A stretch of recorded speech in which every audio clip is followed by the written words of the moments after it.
Welcome back to the ProSource podcast. My name is Molly Thompson. I am with ProSource, and I'm sitting here with Evan and Micah from MasterBrand. Thank you guys both for joining me today. We're actually in the ProSource office today in person, so if you're watching the video, you see that.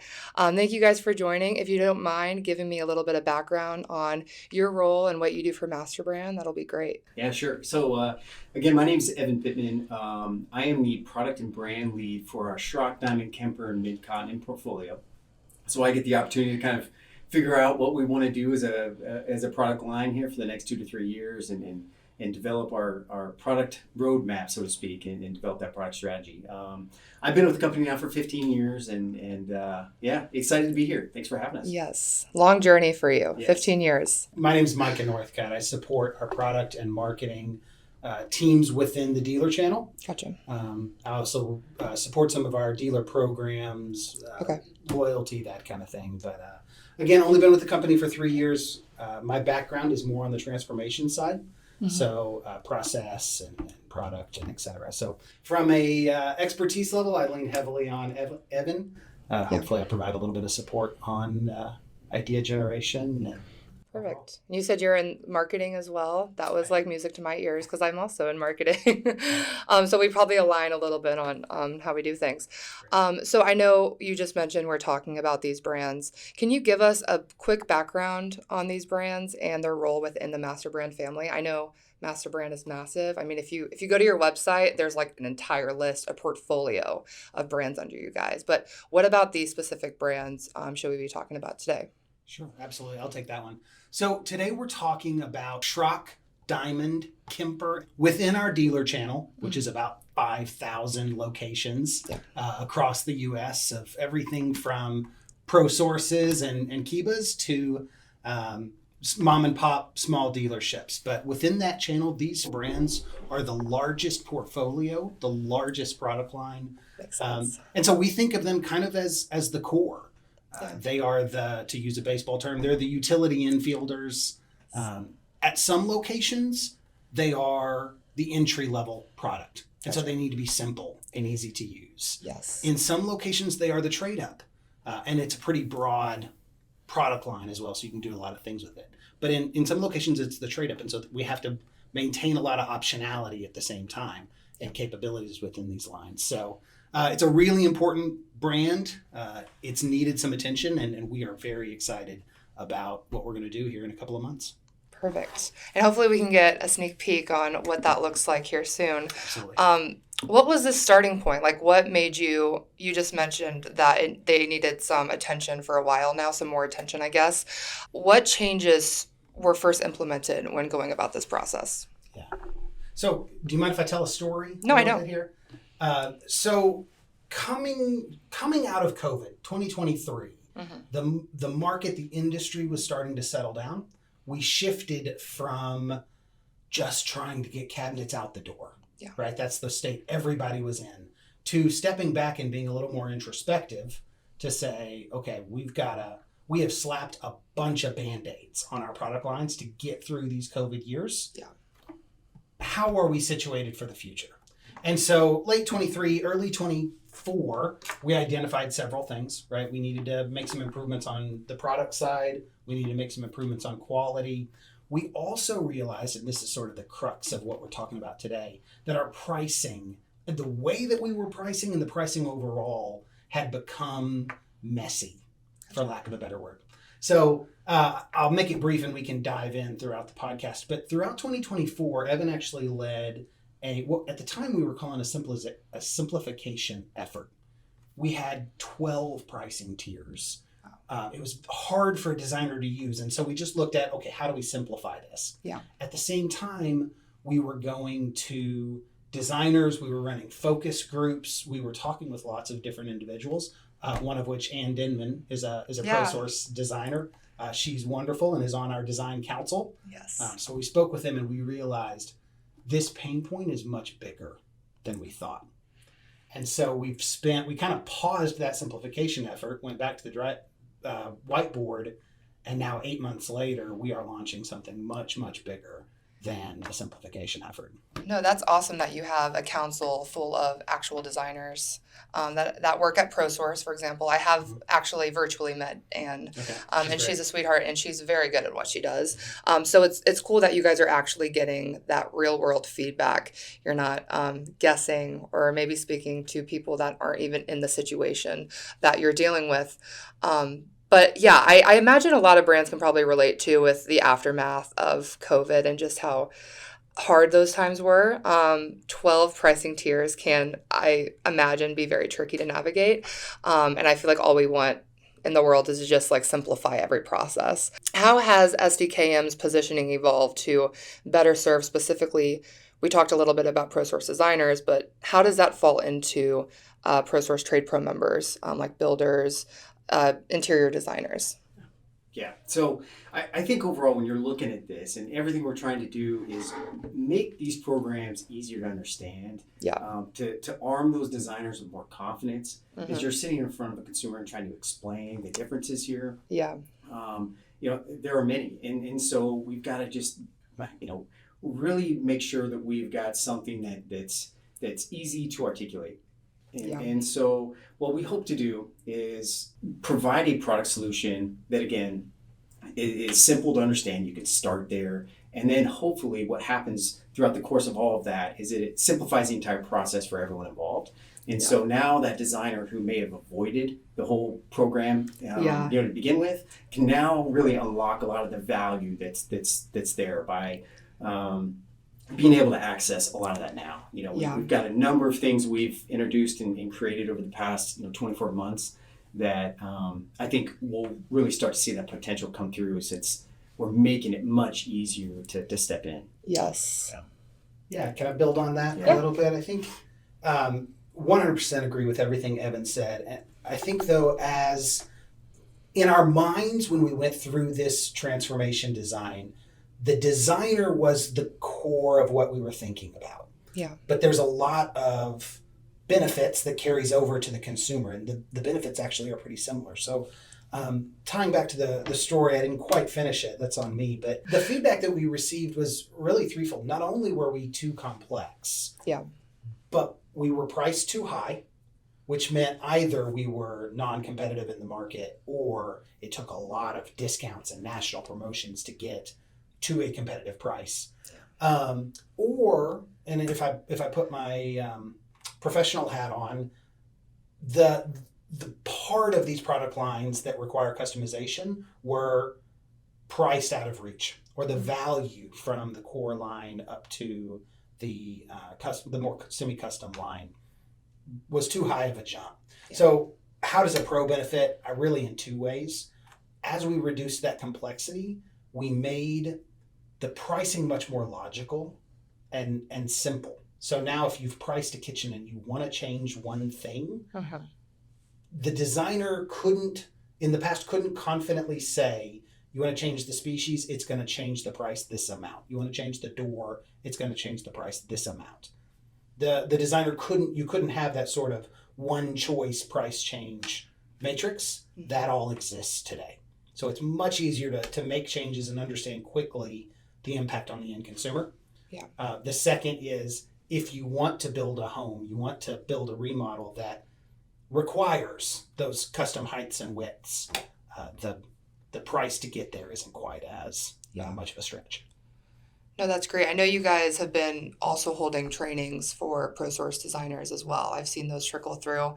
Does that fall in line with kind of the transformation that's happening with MasterBrand, or is that something different? No, that falls right in line. Okay, that's what I thought, but I wanted to make sure, because I've actually been the one pushing those out to designers with the RK&B team to try to get people to attend, and they've been filling up. People seem very excited. Thank you. Designers, I know MasterBrand has had to add more training dates for our designers to be able to attend. So it seems like a lot of our ProSource designers are really happy with this transformation. Like we've said before, but MasterBrand is huge, and all of our showrooms have MasterBrand in some capacity. So I know this is an exciting thing for not just our designers, but like those designers trickle into our trade pros, because if it's easier for them to work with MasterBrand, it's just going to make the whole process with the trade pro way easier as well. But I think you hit on an important point too of the training and some of the things we're Yes. trying to provide in terms of tools to help smooth this transition, because Yeah. we're fully sensitive to the fact that this represents significant change for the designer, and Yeah. it's not always good, right? And so some people kind of brace and especially as we are rolling out a brand new language, so to speak, within our brands. That's hard, but we Yeah. believe in 12 months we're going to be in a much better position to Yeah. be competitive in the market. That's amazing. We met in March of this year with our sales leaders and presented this concept, and it's very rare that 6-7 months ahead of time we're thinking about the change management. But Yeah. this is a big deal. Yeah. And so we think we've pulled out all the stops on this one. That is awesome. So how has SDKM's product lineup or design philosophy shifted alongside the brand repositioning? Yeah, I think this gives us an opportunity to kind of reset, so Yeah. to speak. I think what you have, in many cases, you've got 3 different series within this Schrock Diamond Kemper portfolio, and they've been built as such over time. It's been a little disjointed. Well, we now have had the opportunity to kind of reset and build in a lot of logical connections now, so it's much easier to move up and down the portfolio. But one thing we've certainly kept in mind is that we need to stay on top of the latest trends, and we are doubling down as an organization to make sure that we are focused on exactly what consumers are really after. And so, Yeah. there's a renewed focus, not just to simplify, but also to make sure we're providing the things that consumers are really after. No, absolutely. And you spoke a little bit about, switching out a finish from the designer perspective. Were there any like trending finishes or like additional smart storage features that have been added to the lineup for these brands? Any like specific maybe types of products that have been added that you can maybe sneak peek? I don't know if they've officially launched yet, but any that you can speak on? That'd be great. Absolutely. So we're looking at this from, we've got a big pricing aspect that we've got to tackle. And we know, as Micah mentioned earlier, it's overly complex, so we're trying to simplify all of that. Then there is a nomenclature piece of this, which, we've got a common language that we're going to throughout our MasterBrand brand. So you learn one, it's much easier to transition to others.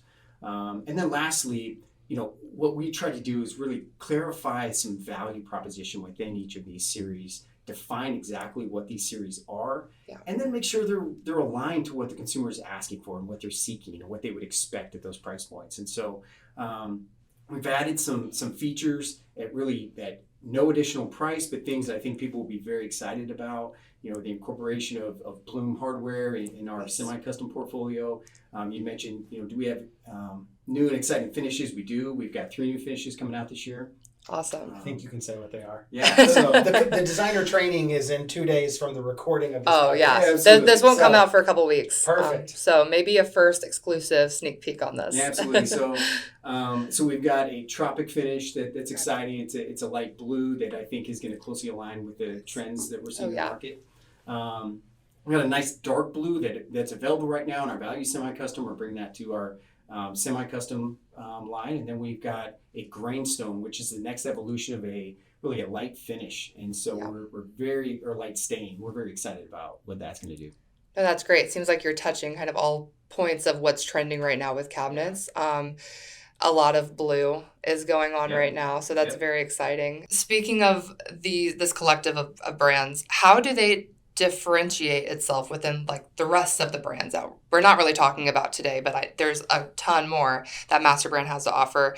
How do those differentiate from each other? Is it just the popularity, or is there really an emphasis on these? No, I can take this one. So they differentiate, I think, in several ways.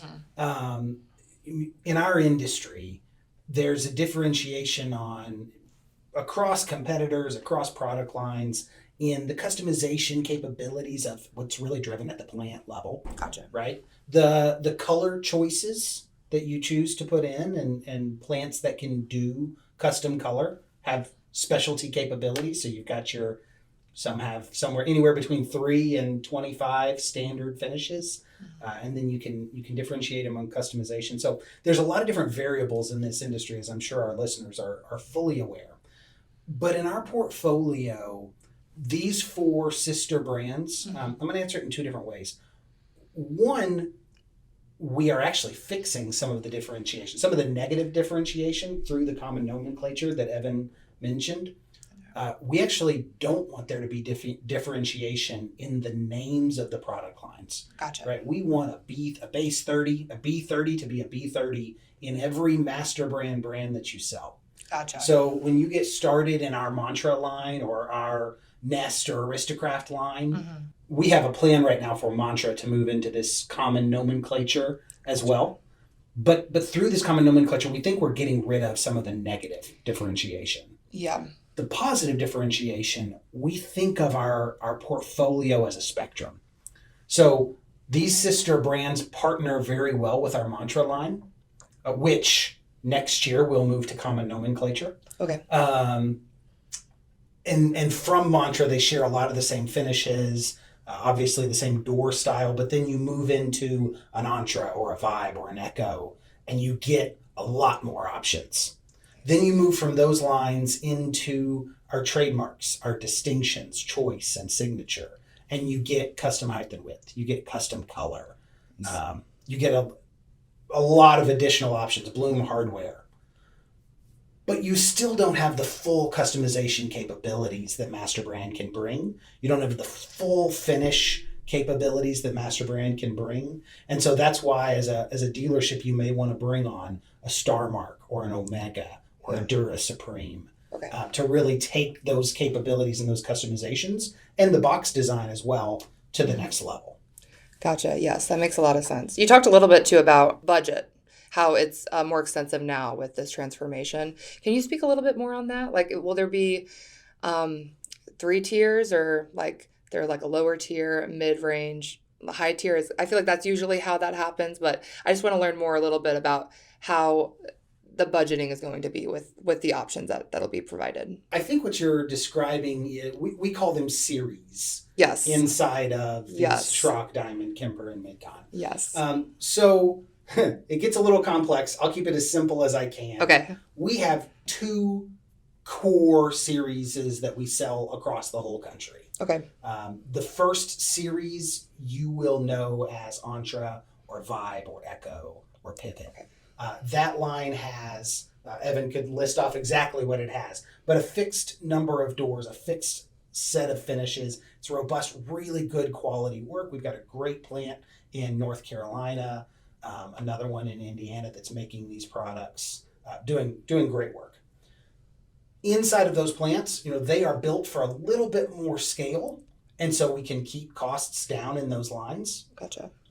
However, we also have plants out on the West Coast and another in Illinois that has similar capabilities, builds the same box, the same finishes, but with a little more capabilities. And so with that, we can bring in custom height and width. We Gotcha. can bring in custom color. They don't build quite at the same scale as the others, but it is the same Schrock portfolio, the same diamond cabinet. And so that's our series 2. You're going to know those as trademark, distinction, choice, signature. I might have already mentioned that. And then, so those are really the 2 core series we sell nationwide.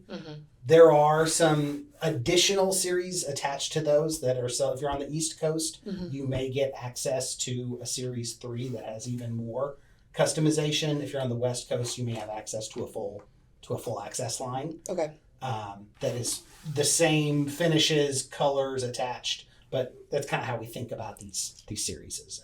Yes, no, that makes total sense.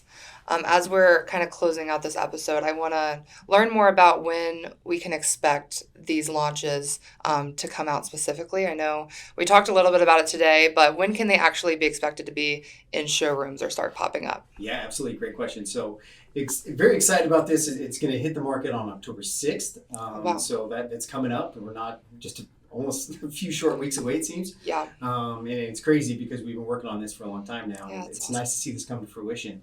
And we've got more exciting products coming out early next year, and so we've got a lot to be excited about. We're really hoping that excitement translates to ProSource, their designers, and in the market. No, that is fantastic. So keep your eyes out.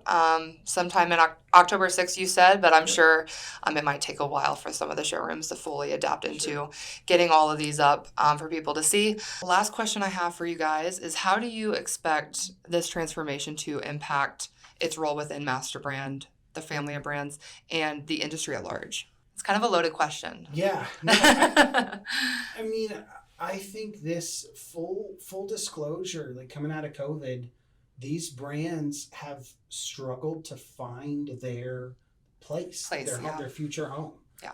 They are historically very well known. Yes. Very strong brands. Yeah. I think in our portfolio, over that same period of time, Mantra had a really strong value proposition. It's continued to grow. I think this is what these brands need to come back to the place they formerly held in the market, where when you look at this price point, this what we call semi-custom or value semi-custom price point in the market, those are the go-to brands because they've got the same quality, the same strengths that they've always had, but now they are easy for a new designer to use. Yeah. They have easy upgrade capabilities for that designer, for that customer that's ready to push a little bit up market. We're very excited for this. I don't think it changes what they are in the market. I just think it changes the power and the ability for them to meet that expectation that the designer and the consumers always had. Yeah, it elevates them even higher than they are. And for any trade pros listening to this, it making it easier for your designer or your account manager just makes it way easier for you as well. So definitely go into your ProSource, ask about some of these changes, ask what MasterBrand has to offer. If you're online, is it masterbrand.com? Or where can they find you online? You can find us at masterbrand.com, Okay. or to find most of our products, you'll look underneath the brand itself. Yes, portfolio of Exactly, brands. exactly. Yes, there's a lot to look out there, which is impressive. But thank you guys so much for your time on today's podcast. We appreciate you guys coming on, sharing a little bit about what MasterBrand has to offer in the next coming months. Very exciting, and I'm very happy for you guys. Thank you. Thank you for the opportunity. Thank you very much. Thank you for joining us today on the ProSource podcast. Please like and subscribe to us wherever you get your podcast. Also, follow us on social media, check out our website at ProSourceWholesale.com, and visit your local ProSource Wholesale showroom for all of your home remodeling needs.